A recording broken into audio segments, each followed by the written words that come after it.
आज हम पहुँचे हैं उत्तर प्रदेश के भदोही जनपद में। नगर निकाय का चुनाव चल रहा है जो भदोही नगर पालिका परिषद में हम उपस्थित हैं और हमारे पास में जो हैं पूर्व जिला अध्यक्ष सपा के पूर्व चेयरमैन भी रह चुके हैं नेताजी। तो नेताजी, इस बार आप चुनाव लड़ रहे हैं, पालिका अध्यक्ष यहाँ भदोही के थे, उस समय क्या क्या मतलब विकास किए थे? सबसे पहले तो हमारे चैनल में आपका नेताजी स्वागत है, आप अपना परिचय दीजिए। मैं आरिफ सिद्दीकी, मैं भदोही का 2006 से 11 तक मैं चेयरमैन रहा हूं और समाजवादी पार्टी का ज़िला अध्यक्ष भी रहा हूं। वर्तमान समय में नगर पालिका का चुनाव बहुत ही सन्निकट है। शीघ्र ही चुनाव की अधिसूचना किसी भी क्षण हाई कोर्ट के फैसले के बाद जारी हो सकती है, तो उसमें एक राजनीतिक दल के कार्यकर्ता होने के नाते हम लोग उसमें भाग लेंगे। और 2006 में जब मैं नगर पालिका परिषद भदोही का चेयरमैन बना तो भदोही के अंदर क्या क्या मतलब उसमें विकास किए थे आप पूरे भदोही में जहाँ भी जाएंगे, जो इंटरलॉकिंग सड़कें हैं, गलियाँ हैं, वो सब मेरे द्वारा बनाई गई हैं और वो भी 98% 98% गलियाँ सड़कें मेरे द्वारा बनाई गई हैं, मैंने बनाया है उसको। जो अभी भी उसकी गुणवत्ता इतनी अच्छी थी कि अभी भी वो गलियाँ चमचमा रही हैं और बहुत से जगह पर जल भराव की समस्या है भदोही में। ये 5 साल मैं चेयरमैन नहीं था, 2017 से 22 तक जनता जान रही है कि कितना काम हुआ, कितना काम नहीं हुआ। हमने भदोही के तस्वीर को बदलने का काम किया।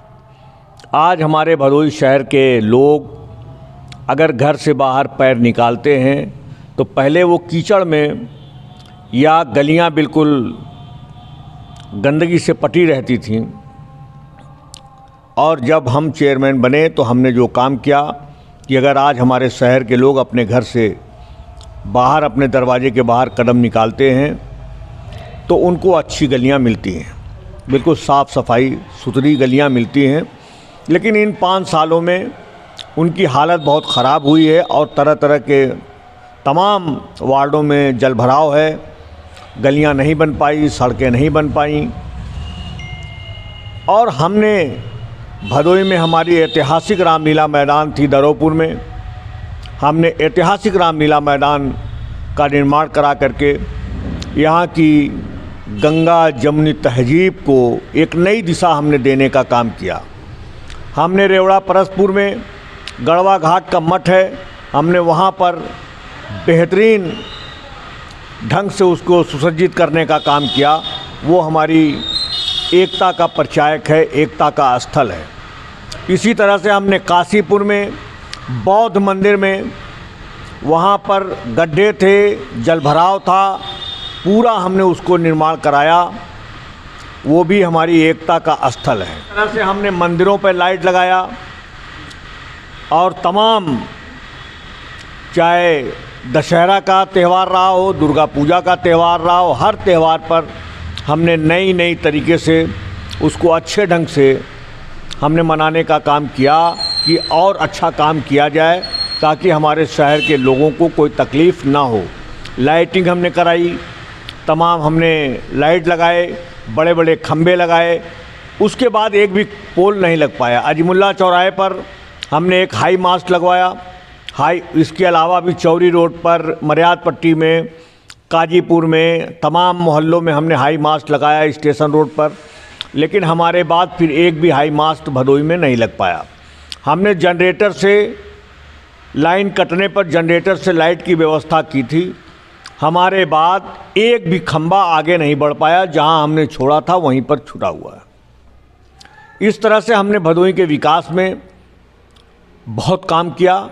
ये जनता, भदोही की आवाम उसको स्वीकार भी करती है, उसको लोग चर्चा भी करते हैं, कहते भी हैं, मेरे सामने भी कहते हैं, लेकिन मेरे पीछे ज़्यादा लोग कहते हैं और मेरे विकास से लोग मुझे प्यार भी करते हैं, मोहब्बत भी हमसे करते हैं। जी नेताजी, इस समय जो वर्तमान में चेयरमैन थे, 5 साल मतलब बीत चुका है कार्यकाल उनका, कुछ काम उन किए हैं? क्या क्या मतलब विकास किए हैं, कुछ बताएंगे? ऐसा है कि कौन काम किया है ये भदोई की जनता जानती है। जी। हमने बता दिया कि हमने जनरेटर से भदोई में लाइट शुरू किया था। कुछ इलाके हमने जनरेटर से लाइन देना शुरू किया था कि लाइन कटने पर सड़क पर उजाला रहेगा। हमको उसको पूरे भदोई के हर गलियों में पहुंचाना था कि जनरेटर से हर मोहल्ले में लाइट पहुंचे और मेन रोडों पर पहुंचे, जहां पर भीड़ भाड़ वाले इलाके हैं वहां पर पहुंचे। लेकिन हमने जहां पर उसको शुरू किया था, जहां तक पहुंचाया था, उसके बाद एक खंबे पर भी आगे नहीं बढ़ पाया।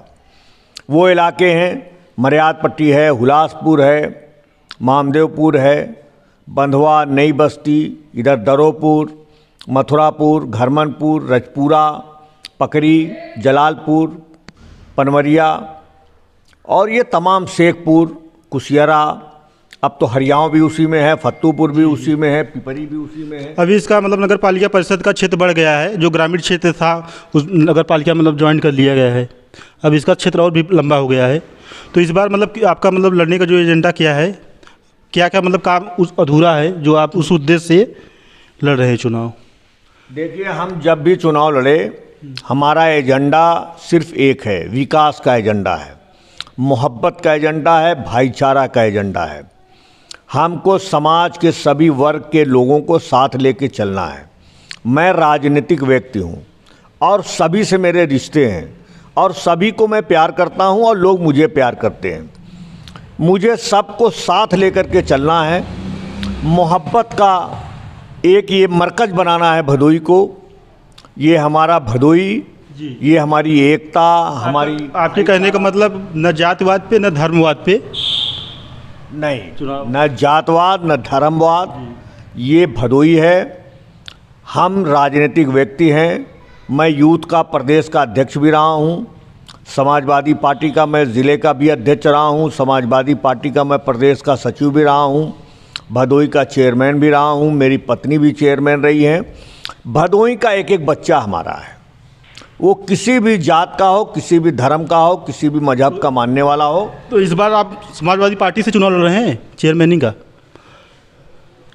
पार्टी मनोनीत की है कि नहीं? अभी पार्टी ने फैसला नहीं किया है। जब डेट आ जाती है तब पार्टी फैसला करती है। अभी हम समाजवादी हैं, जब भी लड़ेंगे तो समाजवादी पार्टी से ही लड़ेंगे। ठीक है। जैसे नगर पालिका में तमाम प्रकार की समस्याएं बनी रहती हैं, पानी निकासी हो गया, इंटरलॉकिंग, शिक्षा की दृष्टि से देखा जाए, स्वास्थ्य, साफ सफाई, स्वच्छता। तो इसमें प्रेजेंट टाइम में स्वच्छता के लिए मतलब क्या, और इसमें जो ठंड का प्रकोप भी चल रहा है, जगह जगह सरकार से जो यहाँ के डीएम साहब हैं अलाव जलाने के लिए व्यवस्था किए हैं। अलाव जलता है कहीं स्टेशन, बस स्टैंड, चट्टी चौराहे पे, नगर पालिका हो गया, क्या ऐसी व्यवस्था है प्रेजेंट टाइम में? ठंड में गरीब जनता को अलाव की बहुत सख्त ज़रूरत है और अलाव जलना भी चाहिए। और जो बढ़े हुए इलाके हैं, जो गांव के इलाके आए हैं, वहाँ भी अलाव जलना चाहिए। और गांव के जो बढ़े हुए इलाके हैं, जो बढ़े हुए गांव हैं, पिपरी का इलाका है, फत्तूपुर का इलाका है, हरियाणा का इलाका है, कुशियरा का इलाका है, कुकरौठी का इलाका है, ये जितने इलाके बड़े हैं, हरिरामपुर है, जयरामपुर है, कंसरायपुर है, रेवड़ा परसपुर है, ये सभी इलाके के लोगों को मुझसे बहुत उम्मीदें हैं। वो सभी जानते हैं, इसलिए कि सभी भदोई के हैं और भदोई में उनका पूरा समय बीतता है। वो उनको पता है कि जब हम चेयरमैन बने तो जितना विकास काम दिखा वो हमारे ही कार्यकाल में दिखा है भदोई के लोगों को। तो इस बार नेताजी जनता की उम्मीद है आपके, इस बार है जनता की उम्मीद आपको मतलब चुनाव मतलब जिताएगी? बिल्कुल। पूरा शहर के अंदर भी जो पुरानी भदोई है, अब नई भदोई जो बढ़ी है, वो सभी मिल करके चुनाव में मुझे कामयाब बनाएंगे और सब मेरे साथ हैं, चर्चा भी कर रहे हैं और लोगों का विश्वास है मेरे ऊपर। मतलब आपके कहने का मतलब विकास के नाम पे मतलब वोटिंग करेंगे जनता? भदोई की जनता विकास के नाम पर ही वोटिंग करेगी अब विकास ही होना चाहिए। क्षेत्र जब तक खूबसूरत नहीं होगा, हमारी गलियां अच्छी नहीं होंगी, हमारे चौराहे अच्छे नहीं होंगे, तब तक सुंदर भदोही को नहीं बनाया जा सकता। ग्रीन भदोही और सुंदर भदोही का हमारा नारा है और सपना है, उसको हमको आगे बढ़ाना है। अगर शिक्षा की दृष्टि से देखा जाए तो आप उस समय जब चेयरमैन थे तो क्या मतलब विकास किए थे शिक्षा के ऊपर? देखिए, शिक्षा के क्षेत्र में भदोही में हम लोगों ने हमेशा काम किया। समाजवादी विचारधारा, हमारे नेता माननीय मुलायम सिंह यादव जी वो शिक्षक रहे हैं। नेताजी का हमेशा शिक्षा पर विशेष जोर रहा है। स्वास्थ्य के लेकर जैसे यहाँ पे जिला का अस्पताल भी है महाराजा बलवंत सिंह, उसमें क्या क्या मतलब कुछ मशीनें लगी थी? ऐसा है कि जो भी अस्पताल का कायाकल्प हुआ, अच्छे अस्पताल बने। भदोही महाराजा बलवंत सिंह अस्पताल में जो भी बिल्डिंग बनी है वो सब हमारे नेता समाजवादी पार्टी के राष्ट्रीय अध्यक्ष पूर्व मुख्यमंत्री माननीय अखिलेश यादव जी के ही कार्यकाल में बना है। और समाजवादी सरकार हमेशा उसका नारा ही रहा है, रोटी कपड़ा सस्ती होगी, दवा पढ़ाई मुफ्ती होगी। लोगों को दवा मुफ्त में मिलना चाहिए, पढ़ाई निःशुल्क होनी चाहिए और रोटी और कपड़ा ये सस्ता होना चाहिए। ये समाजवादियों का नारा रहा है। हम उसी नारा पे काम करते हैं कि गरीबों को कैसे हम खुशहाली के रास्ते पे ले चलें, गरीबों को हम फ़ायदा कैसे पहुंचाएं। ये हमें हमेशा हमारी सोच, समाजवादियों की सोच यही रही। ठीक है, समय देने के लिए चैनल में बहुत बहुत धन्यवाद आपका। धन्यवाद। ठीक है।